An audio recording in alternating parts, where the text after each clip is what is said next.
Look closely at the historical record of a first-century Roman execution, and you see an innocent man crushed under the heavy machinery of a brutal empire.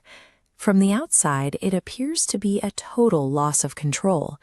Yet 2,000 years later, a day defined by false imprisonment, physical torture, and violent death is remembered by millions simply as good. That label challenges basic logic. The crucifixion represents a calculated rescue mission.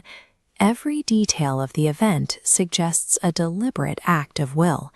This map lays out 4 distinct coordinates: Gethsemane, the trial courts, the Via Dolorosa, and Golgotha. Retracing the physical steps Jesus took across this geography is the only way to track his actual intentionality. By examining the decisions made at each location, a clear pattern emerges. The reality of Good Friday relies entirely on a sequence of active, voluntary surrender. The sequence begins in a garden called Gethsemane.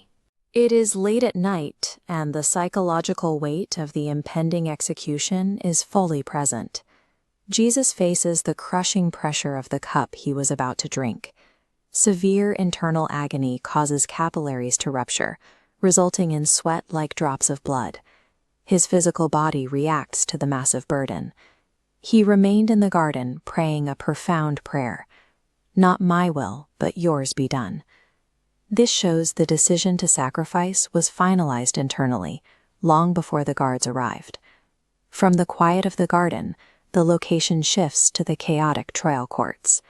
He is surrounded by leaders launching a barrage of false accusations against him. In Roman courts, the accused fought for their life with a vigorous defense. Jesus responded with absolute, deliberate silence. This visual ledger diagrams the legal concept behind his silence: substitutionary atonement. By refusing to mount a defense, the righteous one is legally accepting the indictment. The guilt transfers from humanity directly onto him. In this judicial environment, innocence offers no resistance to the verdict. Light is willingly handed over to the surrounding darkness. The trial proceeds exactly as intended.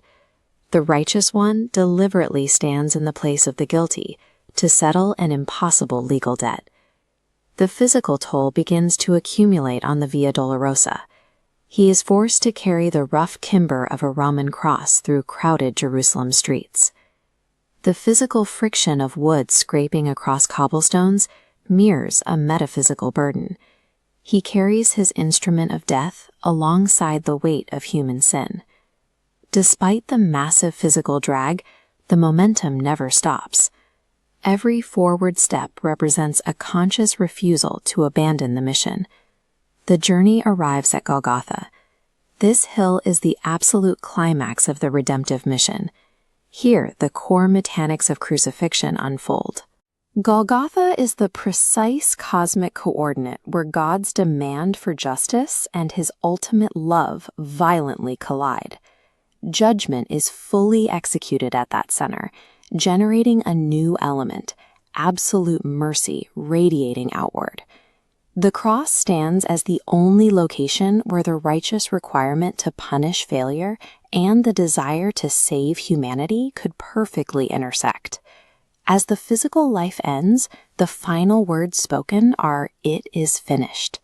In the commercial language of the era, this specific phrase acted as a triumphant legal stamp on a receipt to declare a bill paid in full.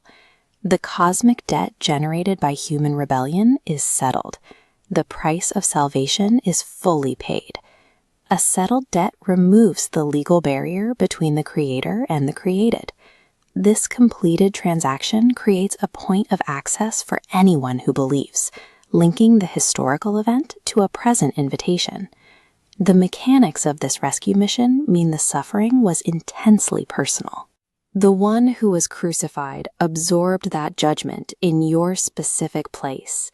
You are placed directly at the intersection of justice and love. The choice is whether to remain a passive spectator or to bow your heart before the reality of this sacrifice.